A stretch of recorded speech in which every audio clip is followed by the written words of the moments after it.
I'm instructing you because I've heard you're a Rottweiler. And I think I'm more of a Yorkshire Terrier. I think it'll be on my gravestone. It's probably the best thing I've done.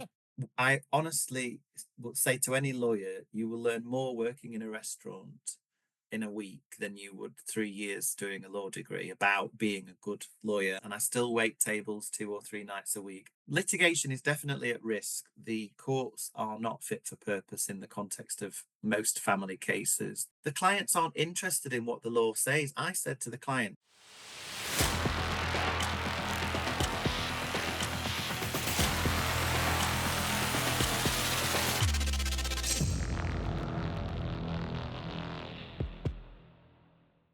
Hello, hello, and welcome to the latest episode of But Is It Legal with me, Simon Marshall, your host. I'm always your host, so it should come as no surprise. I'm the founder of TBD Marketing, and we've run this podcast for the last year or so. It's been pretty successful, and I hope you've enjoyed it so far. Today, I'm joined by David Lister, who is a matrimonial partner at Ward Hadaway. David, I don't suppose you can give us a quick introduction to yourself and tell us what you spend the day job doing, as it were. That'd be really good. I can. Thank you, Simon. I look after the matrimonial team of lawyers in Yorkshire. So my role and responsibilities are primarily bringing in new work, setting the strategy of the cases, looking after the up and coming lawyers and helping them to develop and learn, as well as maintaining sort of an eye on the growth of the team and financial performance and management. I love that that's where you are now. Can you tell us a bit about how you broke into the profession in the first place? How did you come to be a lawyer? What were the contexts in which you were kind of operating at the time? So I like many, with hindsight, you look at why you made choices when you were younger, and then Mm. you realize that maybe it was a different reason to what you thought it was. So I grew up on a council estate that was rife with crime, and what's the opposite to criminal behavior? A career in the law. So I think a lot of my early pointers towards a career in law were really to just try and escape the world that I was growing up in. So I definitely didn't have any connections in the law, other than sort of cousins who were in prison. Um, it was an early work experience that I did at school, that then went on to a couple of extra work experiences when I was at college. And then I got a scholarship to do a law degree, and it was a scholarship from a Robert Ogden Foundation, who was an entrepreneur that wanted to support children from only the poorest backgrounds. And so my English teacher at the time helped me to apply for that, sort of gave me the confidence to think I could do it, and then sort of went the traditional route. Um, Met my wife on the way at law school, and then when we finished studying, it was the height of the recession, so it was 2008-9, no jobs at all going. And I remember our tutors at uni saying, "Why don't you just go travelling?" And the week before I was meant to go to Australia with some savings I had from working, I applied for a job as a family law paralegal, and it was that sort of sparked my interest in family law. I'd never studied family law. I wasn't particularly interested in it then. I wanted to be a mergers and acquisitions lawyer. Rather than a demergers lawyer. Yeah, yeah. I suppose thinking about it now, it makes so much sense for me to have gone into family law first, Mm, because I grew up watching families fall apart. mm. So I didn't actually have to learn any of. I knew the job before I'd even done the job. The law is just kind of secondary. You, And you know what they say, David, right? Character is destiny, right? yeah, I remember the first case I ever did. I went to court, and it was for a lady that had been quite seriously injured by her husband. And any new lawyer, the first time going to court with a client by themselves, might well have sort of been petrified by that experience.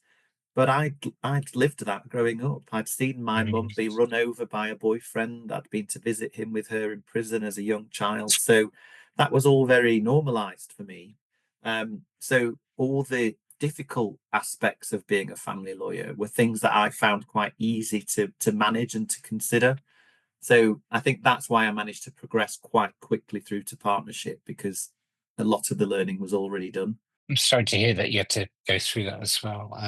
It's not a sad thing. I talk about it openly, but not in the sense of it being a sob story. It's a real success story, and my reason for talking about it is because I know that there are so many other young people and children out there that are in these situations and are told you can't be this or you'll never be that, or Mm. no way out.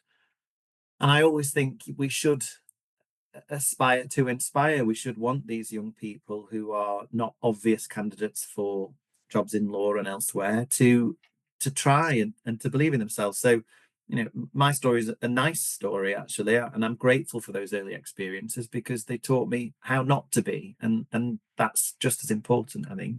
Thank you for sharing that. Think it's so important for people to hear that as well. Talking about inspiring, you tell us a bit about the phrase "one couple, one lawyer" and why that resonates with you so much as well. I'd like to, reveal that secret to everyone who doesn't currently know listening to the podcast.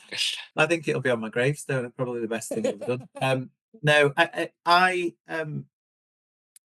I wanted to come up with something that was it wasn't born out of altruism. I remember at the time when we were talking about the one lawyer model that there were various other services and different types of professionals to solicitors that were talking about or starting to offer services that I myself thought solicitors were the best placed to offer. So I went to my boss at the time and said, I think solicitors can act for both parties in divorce. I think that there are other organizations that are doing it outside of the SRA regulated sphere. And I think if we're not careful, they'll take that space. And as a family lawyer with 40 years of working life ahead of me, at the time I was thinking, well, what will I do if that happens? Mm. And so I was lucky enough at the time to be working in an investor-owned consumer law firm where the red tape that you have in traditional LLPs was virtually non-existent, and they were very much, if you want to try it, have a go, and then if it doesn't work, we'll try something else. And they Yeah. were really interested in the opportunity to grow market share and to drive this. And so that was in about 2019. So it took 18 months to develop, and then we eventually came up with a process flow for lawyers to be able to help both parties in divorce. And it was in, I think, August 2020 that I was the first solicitor in England and Wales to do a one lawyer case. Now, it's not my brainchild. There are barristers that were doing it under one roof, and there are other, as I say, non-regulated companies and indeed people around the world doing it. But in terms of this jurisdiction, we'd never had it before. So it's a great achievement because it is gathering momentum now, and there are hundreds of lawyers up and down the country that in the last 5-6 years have gotten it off the ground, and it is really becoming a viable option for people that are separating. But I like to be able to say that I was the first. It's a nice cherry on top. Agreed. Do you think it's almost alongside financial assessment, obviously, do you think it's becoming the default setting nowadays? Litigation is definitely at risk. The courts are not fit for purpose in the context of most family cases. They are Mm. stretched, there is insufficient funding, and it's very plain that private law disputes and financial disputes are not wanted. The court should be reserved for those really difficult cases, or where there are cases that people are genuinely at risk of harm, or children are. And so, what we're seeing an emergence of, I think this will happen across lots of other types of law as well, private based resolutions. So, Mm. arbitration, mediation, the one lawyer model. Um, I think the direction of travel is that within the sort of next 10 years, we won't have that many divorces in court. And that's a real opportunity for our profession to come up with attractive propositions for consumers, for clients. they don't want to be going to grotty courtrooms and sharing a corridor with 20 other litigants when they could come to a solicitor's office and choose what day they come, how long they spend there, what flavour biscuits there are on the table, whether their lawyer has to wear a tie. It just gives parties who are at a time of their lives where they have no control some of Mm. that control back, and that then makes them better able to take decisions, to take those wobbly first few steps into their changed future. I think it definitely will become a lot more mainstream. Whether it will overtake other models, I don't know, but it's definitely something that is a real credible option for people. Did both the thank you? Did both the divorcing parties? Do you want me asking? Do they both like give you a thank you, or buy you a gift, or buy you a drink at the end of it, or? They didn't, but they did fundamentally shift my approach. I Right. remember I worked for one of the most active litigation firms in the country for over 10 years. And I had spent my first decade of practice banging my fist on tables in courtrooms. And I remember listening to them both in that first joint meeting, and I explained to them the parameters for settlement. And the husband looked over at the wife and said, "What do you think about that?" And I'd never experienced that. I'd never heard one party Uh, speak to the other. And it was something so simple and so subtle. like an olive branch. It made me realize that what we do as lawyers in the context of matrimonial proceedings and others is we mute people, we take away their voices and we replace it with our own. And actually, it's made me think about it not just in the context of the one lawyer model, but in general cases. They need to have their own voice, and we need to give it them back and not be tempted to treat it as our case and my argument. It is their life. And so they've shifted my approach massively. And it made me smile because I said, well, it was a Friday that we settled their case, and it was the husband's birthday. And I said, "What are you going to do to celebrate your birthday?" And he said, "We're going to take our children to the zoo." And again, that's such a nice way to start the next chapter Oh my of God. your family's future. And if we can try and make that happen for more families, as I say, if it goes on my headstone that that's all I did, I'll be really proud of it. Did you? I doubt it will be somehow, given the years you've got ahead of you. Did you? Do you think that kind of the background that you spoke about with your own family? Do you think that's one of the reasons that you? I mean, it sounds relatively discombobulated, right? Is that one of the reasons that you do things differently, you approach things differently, think about things Yeah, differently? It's that. yeah, I definitely um I definitely think differently to a lot of people. I definitely am not. So I did one of the firms I worked at, we were personality tested to within an inch of our lives. Oh yeah. And of the 16 personality types on this Mm. particular test, I was the least likely to be a lawyer because I am very much big picture. What's the concept? I am not a detail driven person. I'm not interested in detail. So I'm not a typical lawyer. So when I look at legal cases or problems, I don't think about, well, what does Section 25 of the Matrimonial Causes Act say? I think to clients, how are we going to get them the sofa that they really want? Mm. So I'll say to client, I once was sitting with a new lawyer who just joined my team from another very, very, very excellent firm. And after that first meeting with the client, he said to me, "I can't believe you didn't mention the law." And I said, "Why would I?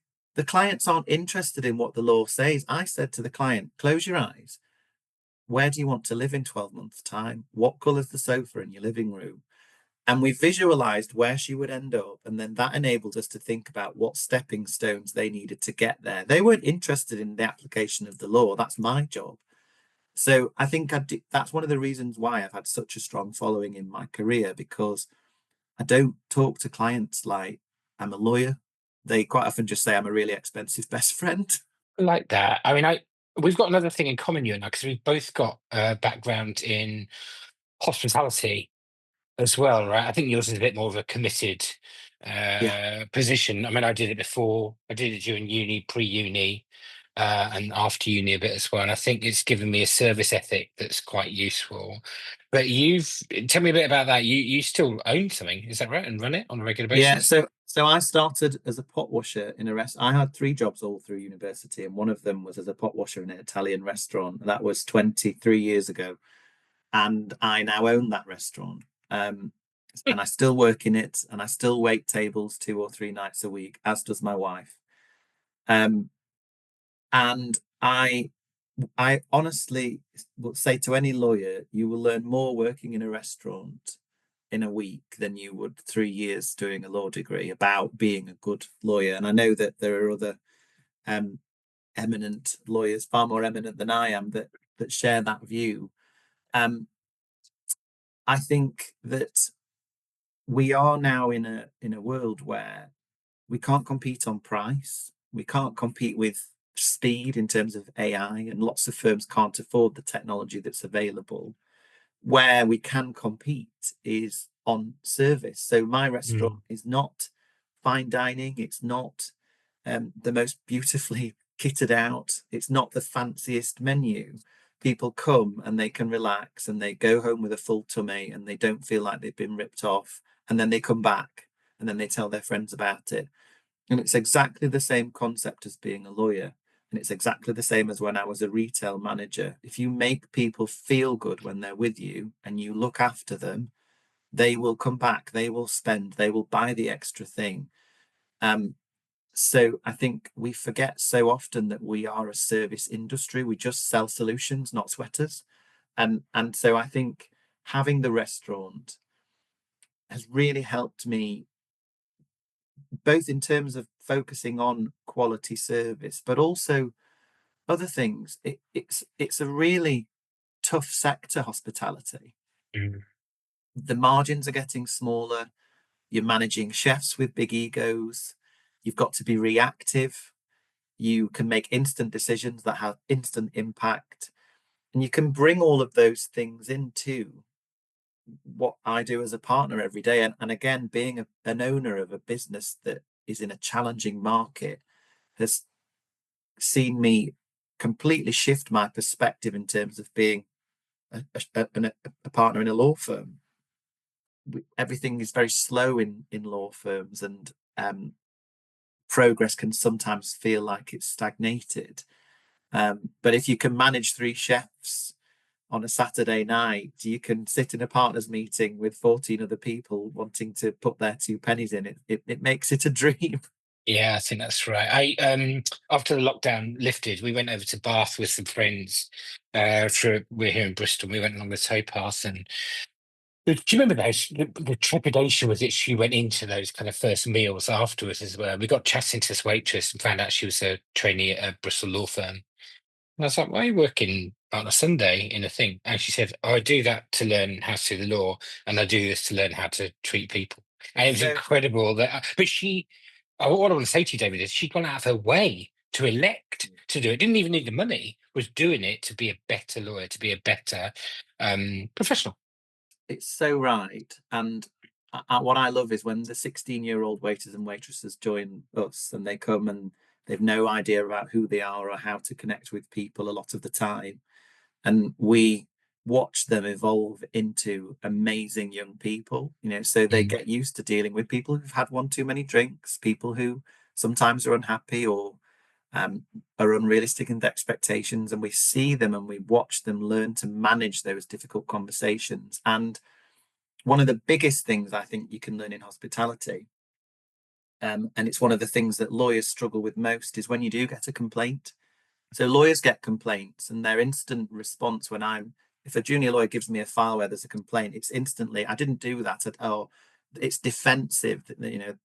Whereas when you're in a restaurant, the best thing to do is go over to the table, face it head on, and say, "I'm really sorry that that's happened. What can I do to fix it?" and Mm. and that instantly diffuses the problem, because quite often people go, oh well, I don't actually want anything, I just wanted to tell you, or maybe could I have a free drink or something.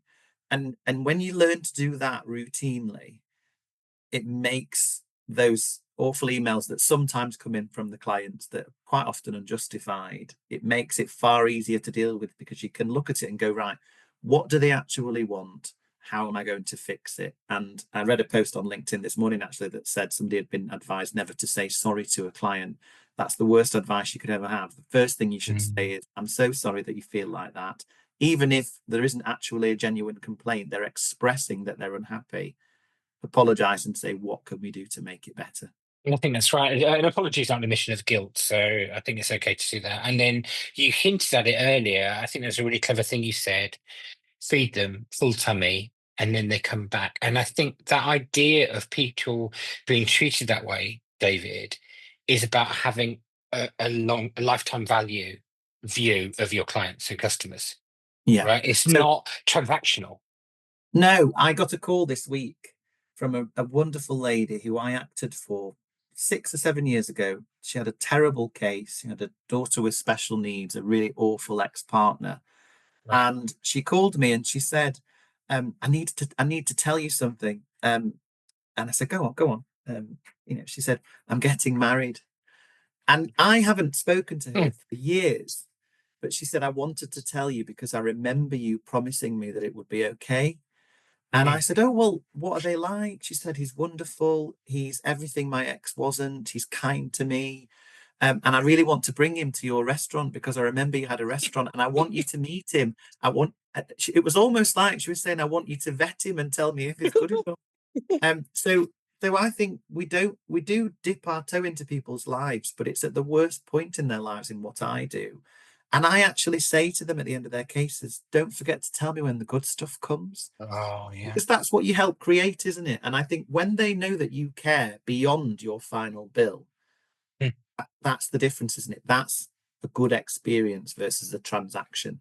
It's funny because the next question was going to be: do you think it's fair to say that divorce lawyers haven't always been the most highly thought of? I mean, they've got a bit of a reputation. I don't know if you've seen Marriage Story when it was on Yeah. Netflix.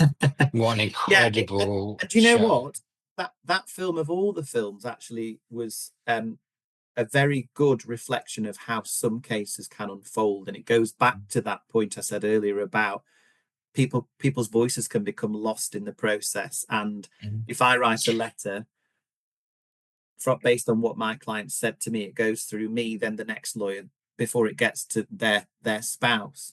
So there is an element of that, and there was an element of that film that rang true, but it's not always like that. And the majority of family lawyers genuinely really do care, but because of the way in which the media, is sensationalist, you only ever read about the cases where things have gone horribly wrong. I mean, I've had a couple of clients call me and say, "Oh, well, I'm instructing you because I've heard you're a Rottweiler," and I think I'm more of a Yorkshire Terrier. That's just a ridiculous thing to say, and people sort of they like to call themselves these silly nicknames, but it's all nonsense.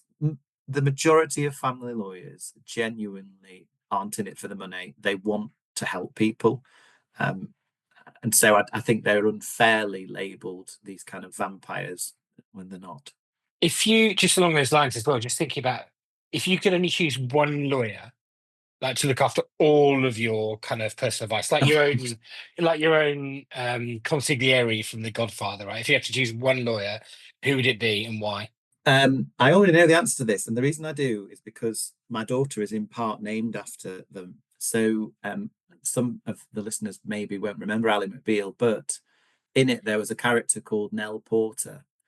And I've always remembered this particular scene from an episode where she talks about the difference between men and women and how women Right. have a much harder battle in terms of just being heard and being perceived as knowing what they're talking about. And it stuck with me for years and years. And so when we were thinking about when we were having our first child, and you do start to think about, oh, well, what will they be like when they grow up? And I remember saying, I wanted to be sort of hard as nails, like this particular character from Ally McBeal. And so we called our daughter Nell after Nell Porter. And also, Ally McBeal had a karaoke bar underneath her office. So any lawyer that can offer that as a bolt on would be one whose hourly rate I'd gladly pay. I love that. I think that's, yeah, I think that's a great answer. It's such a funny, it's a well constructed series, isn't it? It's really good for Portia de Rossi, right? That's the Yes. actress as well. Okay, yeah, definitely worth a revisit for anyone who don't know who that is, go and have a look at Ali McBeal. It's actually quite good fun as well. Looking to the future a bit then, um, have you spent any time like teaching the principles behind one couple, one lawyer? Have you Yeah, so like yeah. yeah, it definitely has gained more and more credibility as bigger firms have adopted the model. But right at the beginning, when I was the one that was putting my head out, putting my neck on the line, I suppose, um, various firms came to me and said, "Can you just talk to us about where you're up to with it?" And I remember Resolution, which is an organization for family lawyers, there's about 6,000 members. They came to me as I was on the national committee and said, "Can you talk to us about where you're up to with it? Because we're modeling our own process at the moment." Mm, And then in the last 12 months, I think I've been reached out to by at least three firms where I've gone in and I've spoken to them about the model, because I think the fundamental challenge for a lot of divorced lawyers is shifting from that I'm on somebody's side, and they perceive acting in a client's best interest means getting them the most money or getting them the most time with their child. And actually, when you reframe the code of conduct and acting in their best interests to mean I'm going to get them through their divorce with as little emotional pain as possible and with as much money left in their bank as possible and able to sit next to one another at their child's wedding one day, mm. that is by far acting in their best interests more than I'm going to fight tooth and nail for every penny. So the biggest shift isn't the process and the sort of doing it well. It's actually shifting that mindset from battle mode to solution mode. Um, but people do get it, and it is catching on. Glad to hear it. Could you final question from me, I guess, is do you think there are other innovations on the horizon? Are we starting to see some of the themes there? And so there's two questions. Would you ever consider spending time with policymakers, government to kind of make those things happen sooner? I'll answer the second one first, if I may. The answer is no. There are far brighter minds and far more interested minds than I, who love to talk about those sorts of things. And I have a very clear personal rule that I never talk about politics in any sense online if I can avoid it. In terms of disruption, I think most people want to talk about AI, and I want to talk about the opposite of it. So one of the things I'm really keen to develop and see, and I don't mean just it as a firm, I mean generally, our next generation of lawyers are being let down in terms of their skill sets around connecting and um, being able to cope with this profession and what it means. So Mm, I am working at the moment on an academy concept where we look at four key areas for junior lawyers, and it's only in its infancy. It's just something that I again bring from my experience in retail. It focuses on selling, so teaching young lawyers how to sell; scoping, so teaching lawyers how to price a job so that clients aren't caught off guard by that, thinking about the cost of their time; service, so how do they make the experience positive; and solution solving, I think I called it. So when things go wrong, how do they face into those problems and fix them? So it's modular and it's designed to help up and coming lawyers, or even lawyers that struggle with it who aren't up and coming. It's about helping them connect, forge proper relationships, win clients, make sure clients come back, um, be commercial in their approach to that. So I think everybody's focusing on how quick and how slick can things be, how can you use AI, but we're letting the next generation of lawyers down, I think, if we don't say, but remember, you're still human. And I think for me, finding people who maybe lack a bit of confidence, maybe don't quite know what's special about them, or don't know what their tribe is, what kind of clients they should be aiming for. I think people at my level and my generation should be looking back and saying, "Here's a hand, guys. We'll hold, we'll help you. we had a different type of help. We operated in a different, and I say that as if I'm 75. I'm only 38, but the world has changed so much, even in the short space of time that I've been a grown up. And it's changing even faster now. And if we're not careful, those people will find themselves having to do partner roles without the experience or skills to be able to do them well. So my focus is less on sort of me and what I want, but more what I think people who are reliant on us may need going forward. Okay, in which case I'm going to ask a bonus question then, if that's the case, right? Yeah, of I course. think I think there's a real debate going on in the sector at the moment about skills, and you've hinted at something there, right? Some firms are set up to see people as like a series of like six different skills, and you get marked across those. My view is hire some superstars that are really, really, really strong in two or three of those areas, and then hire for their gaps that sit around them, and basically moneyball the answer. I'd be interested to know, do you it sounds from you like you said earlier on, you're not the details guy necessarily, but you surround yourself with details people, right? So you maybe take that moneyball approach. So what you're Yeah, suggesting in those skills, the extra skills, are four areas there. one of the things that I massively struggled with when I um, was younger was the fact that I knew what I was excellent at, Right. but I also knew what I was terrible at. And when you become a lawyer, you are expected to be brilliant at everything. And we're all high achievers and we all want to be brilliant at everything. But there are some things that we are naturally not as good at as our peers.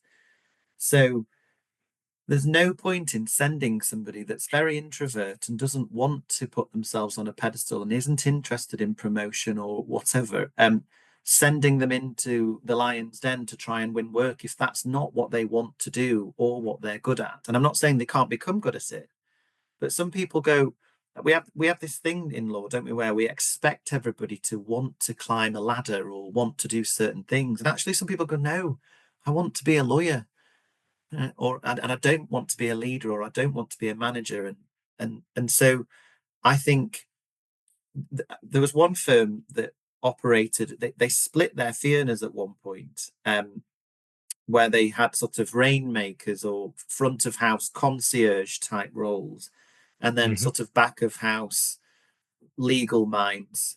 Um, the challenge that I think they experienced with that is that it's very difficult to measure contribution when they're so different, and then it led to some um, cultural problems because one group was seen as just being out and about all the time and not doing the work, and the others were saying, well, we'd like to go out sometimes.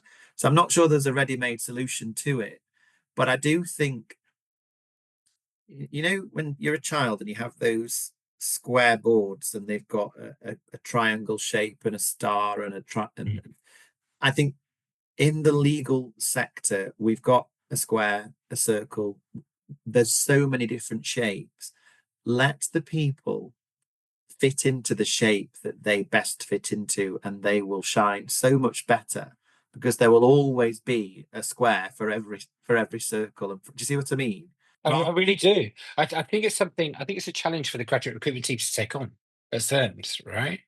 I think that diversity that we talk about enshrining, right, is one. I think it's sometimes quite often a generation that has already passed, right? And it's actually there's greater diversity of background, yourself and maybe even me as well, from where we've come from. It's already happened, and actually we homogenise then at the graduate level. A managing partner once said to me, "I wouldn't get a job at my own firm under the current criteria," and I said, "Well, can you not see that as a failure, not a success of the thing?" So I'm really intrigued, David. What I'd love to do at some point, if you're open to it, is have a debate about that. Is to do something on the LinkedIn legal linked influencers together and have a debate about it in public. I think about the challenges to diversity. I think we should have a good old chat about it. You up for that? Yeah, Let's do absolutely. it. Let's make it happen. David, look, I could talk to you all day. It'd be the easiest thing in the world, but I'm sure that our listeners have enjoyed our 37 minutes together here and are going to go about their days afterwards as well. You've been very kind for coming on. Thank you.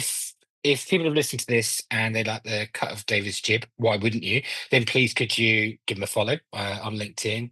You're going to enjoy his posts if you enjoy today, really. I mean, I do. And then likewise, if you like today's episode, you think it means something to someone, forward it on internally, share it with some friends, have a listen to it as well. Give us a follow on Spotify, whatever you need to do. What an utter joy. I've really, really enjoyed today's session. David, thank you. Thank you, Simon.